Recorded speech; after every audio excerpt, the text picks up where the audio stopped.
जैनूर आसिफाबाद में एक आदिवासी खातून के ऊपर एक मखदूम नाम के शख्स ने हमला करके जख्मी कर दिया। उसके बाद इमीडिएट तेलंगाना पुलिस ने उसे गिरफ्तार करते हुए जेल भेज दिया। मेरी तेलंगाना पुलिस से ये रिक्वेस्ट है कि अगर इस मखदूम नाम के शख्स के ऊपर और कुछ सख्त कार्रवाई हो सकती है तो कीजिए, मगर इस वाक़े को बहाना बनाते हुए चंद फिरका परस्त लोगों ने जैनूर में मसाजिदों पर, मुसलमानों के घरों पर और दुकानों पर जो हमला किया है वो नाकाबिले बर्दाश्त है। मगर इस पर भी तेलंगाना पुलिस सीसीटीवी कैमरों की मदद से और दूसरे सबूतों की बिना पर उन फिरका परस्त लोगों को गिरफ्तार करते हुए जेल भेजते जा रही है। जब से तेलंगाना में कांग्रेस की हुकूमत आई है, वक्तन फक्तन कुछ ऐसे हादसा पेश आते जा रहे हैं। जैसा कि आप ये वीडियो देख रहे हैं, ये वीडियो में जिस शख्स जिसके घर को तोड़ा जा रहा है वो एक लाला भाई नाम के शख्स है। जैनूर के उनके घर पे अटैक किया गया और जो बैठा हुआ शख्स है वो अपने सारे साथियों को लेकर आके वहां पर बैठ के चीखते चिल्लाते हुए उन्हें कह रहा है कि इस घर में घुसो, मारो, तोड़ो। तो इस शख्स का जो बैठा हुआ शख्स है, इसका नाम है कनका यादव राव।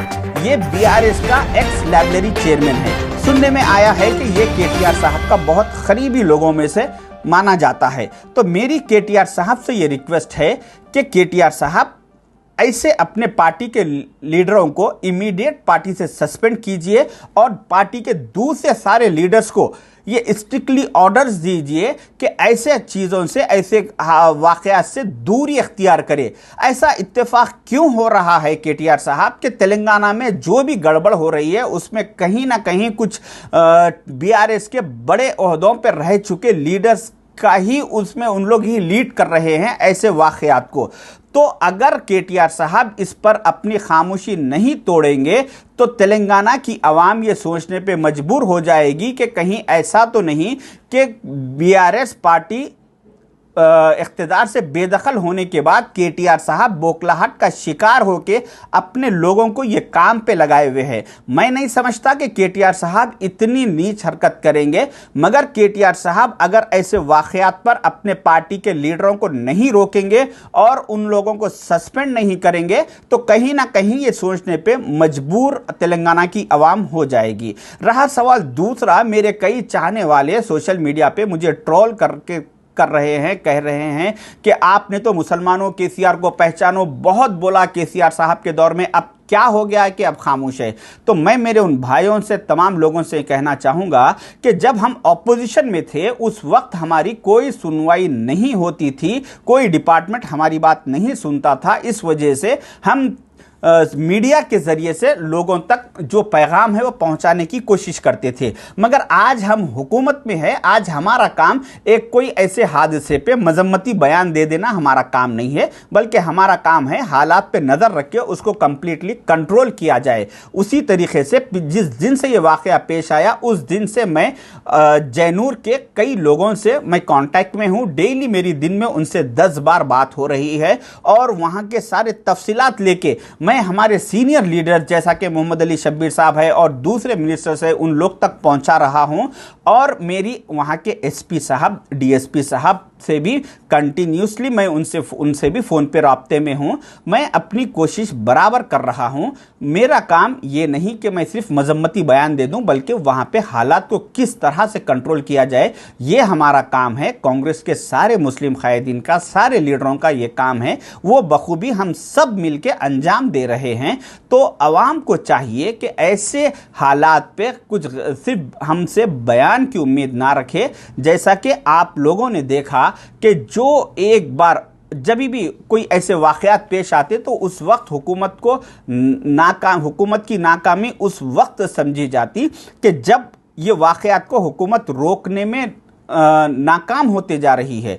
तो मगर यहाँ पर जैसे ही एक फ़िरका परस्त लोगों ने मंसूबाबंद तरीके से वहाँ पर जो हमला किया, अटैक किया, उसके फ़ौरन चंद घंटों में सीएम रेवंत रेड्डी साहब, जिसके पास होम मिनिस्ट्री भी उन्हीं के पास है, वो इमीडिएट सारी पुलिस फोर्स को वहाँ पर भिजा दिए और सारे हालात को अपने कंट्रोल में ले लिया। आप लोग शायद देखे होंगे कि जो एक दफ़ा सोशल मीडिया पे वीडियोस, फोटोज़ वगैरह आए वहाँ के हादसे के, उसके बाद कोई भी एक वीडियो फ़ोटो आपको नहीं देखने में आएगी, क्योंकि इसकी वजह यह है कि पुलिस पूरा वहां पे कंट्रोल कर चुकी और उसके बाद से चंद घंटों में जो वाकया हुआ उसके बाद से आज तक कोई एक छोटा सा भी नाखुशगवार वाकया पेश नहीं आया। तो इसकी वजह यह है कि पुलिस वहां पे बखूबी अपना काम अंजाम दे रही है और लोगों को ये एतराज़ है कि क्यों वहाँ पे मुस्लिम कायदीन, वहाँ पे कांग्रेस के लीडर्स वहाँ पे आज तक दौरा नहीं करे। इसकी वजह ये है कि अगर कांग्रेस के लीडर्स वहाँ का दौरा करेंगे तो उसके बाद कुछ फ़िरका परस्त पार्टियों के लीडर्स भी अपने दौरे शुरू करेंगे और गैर जिम्मेदाराना बयानबाजी करते हुए माहौल को ख़राब करने की कोशिश करेंगे। इस वजह से पुलिस ने सारे पॉलिटिकल लीडर्स को वहाँ पे आने पे कुछ दिनों के लिए पाबंदी लगा दी है, क्योंकि हमारे लोगों में सियासी शऊर की थोड़ा कमी है। दूर अंदेशी से ज़रा हालात पर नज़र रखिए, देखिए कि पिछले चंद सालों से जैसा कि कर्नाटक में कांग्रेस की गवर्नमेंट है, वहाँ पे ऐसे कुछ हालात पेश आए। उसके बाद फिर तेलंगाना में कांग्रेस की गवर्नमेंट है, यहाँ पे वक्तन फ़क्तन फिर हालात कुछ ना कुछ ऐसे हादसे पेश आते जा रहे हैं। फिर हिमाचल प्रदेश में जहाँ पे कांग्रेस की गवर्नमेंट है, वहाँ पे एक छोटे से इशू को, एक मस्जिद जो 10 साल पहले आज से बन चुकी थी, उस मस्जिद को पर 4 फ्लोर जो कंस्ट्रक्शन किया गया है वो विदाउट गवर्नमेंट के परमिशन के किया गया है। तो इतने छोटे से इशू को लेकर वहाँ पे हिमाचल प्रदेश में हज़ारों नहीं बल्कि लाखों लोग रोडों पे निकल के आके एहतजाज कर रहे हैं कि कैसा ये मस्जिद को, इलीगल मस्जिद को पर रखिए, इसको डिमोलिश कीजिए, फलां इस तरह से। तो मेरा कहने का मतलब ये है कि कुछ फ़िरका परस्त लोग ये चाहते हैं तो हिंदुस्तान में माहौल ख़राब हो और ख़ासकर उन स्टेटों में जहां पर कांग्रेस की गवर्नमेंट है, उन स्टेटों में माहौल को ख़राब करने की एक बहुत बड़ी साजिश रची जा रही है। तो हमें चाहिए कि कांग्रेस के ऐसे वक्त में हमें कांग्रेस का साथ दे, क्योंकि कांग्रेस का वो फ़िरका परस्त लोग कांग्रेस के दुश्मन इसीलिए है कि कांग्रेस हमेशा से जहां जहां कांग्रेस की स्टेट में गवर्नमेंट है वहां पे SC ST OBC minority majority सारे लोगों को बराबरी का हक देना चाह रही है और सबकी बुनियादों को मजबूत करने का काम कांग्रेस कर रही है। इस वजह से वो लोग नहीं चाहते कि माइनॉरिटीज़ के बुनियादें मजबूत हो, इसलिए कांग्रेस को बदनाम करने की पूरी साजिश है। ऐसे बुरे वक्त में, ऐसे ख़राब वक्त में हमें चाहिए कि कांग्रेस का साथ दे, बल्कि इस हालात को समझे, सियासी शऊर बेदार करे, दूर अंदेशी से काम ले। इस वजह से और बहुत जल्द इंशाल्लाह जैसे ही जयनूर के हालात पूरे काबू में आ जाएंगे, उसके बाद वहाँ पे पूरी जो भी है भरपाई करने की हुकूमत से बराबर कांग्रेस के मुस्लिम कायदीन नुमाइंदगी करेंगे। शुक्रिया, अल्लाह हाफिज़।